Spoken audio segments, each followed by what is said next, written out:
Anyways, we're circling around to Florida, and a once standout U.S. narcotics agent who used his badge to build a lavish lifestyle of expensive cars, parties on yachts, and Tiffany jewels was sentenced to more than 12 years in federal prison Thursday for conspiring to launder money with a Colombian cartel.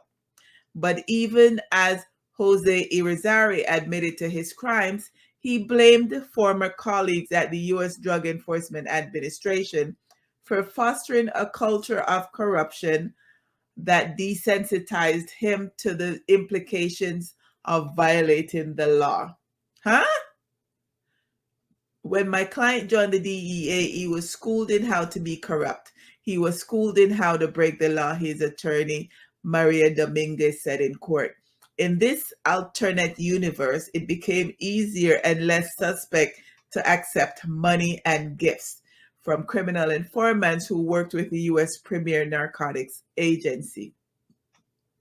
U.S. District Court Judge Charlene Honeywell, in handing down her sentence, expressed disgust with the DEA for its failings and said other agents corrupted by the allure of easy money also needed to be investigated.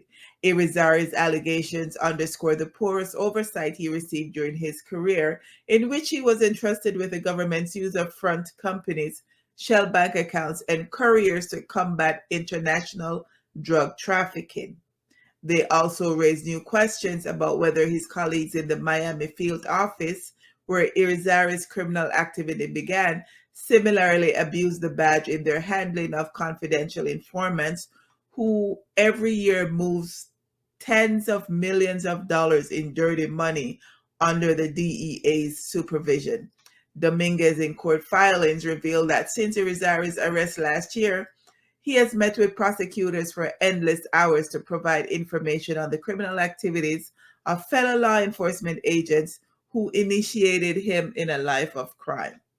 Honeywell recently sealed sensitive documents filed in the criminal case, saying their disclosure could potentially impede an ongoing criminal investigation, cause targets to flee, and hinder cooperation from other witnesses.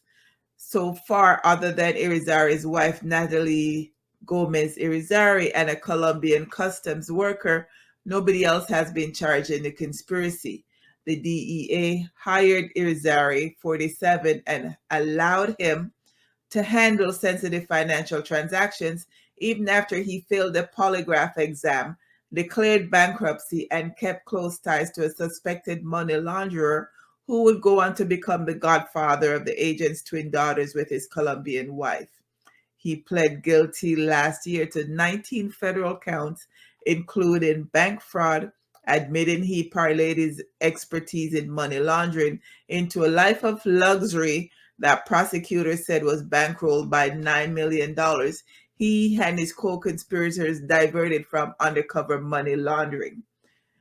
The spoils included a $30,000 Tiffany diamond ring for his wife, luxury sports car, and a $767,000 home in the Caribbean resort city of Cartagena, on top of residences in South Florida and Puerto Rico. Before he resigned in 2018, Irizarry's ostentatious habits and tales of raucous yacht parties had become well known among DEA agents and prosecutors with whom they worked. To further this scheme, prosecutors said, Irizarry filed false reports and ordered DEA staff to wire money slated for undercover stings to international accounts he and associates controlled. The money should have been carefully tracked by the DEA as part of undercover money laundering investigations, prosecutors said. Irizarry has claimed the bank accounts in question amounted to a profit-producing slush fund for official and personal travel of federal law enforcement, U.S. prosecutors, and confidential sources. Dominguez said Irizarry accepted full responsibility for his actions, but that his take of the conspiracy never surpassed $600,000. At Thursday's sentencing, Irizarry broke down in tears as he addressed the court, saying the biggest punishment was not being able to explain to his two young daughters why he would be going away for so long. He said when he became a federal law enforcement agent 2 decades ago, he did so with a sense of great pride. Unfortunately, there came a time when I made a decision that went against the person who I was, that damaged my wife and embarrassed my country, he said. I should have known better and I didn't. I failed. $9 million you and your colleagues managed to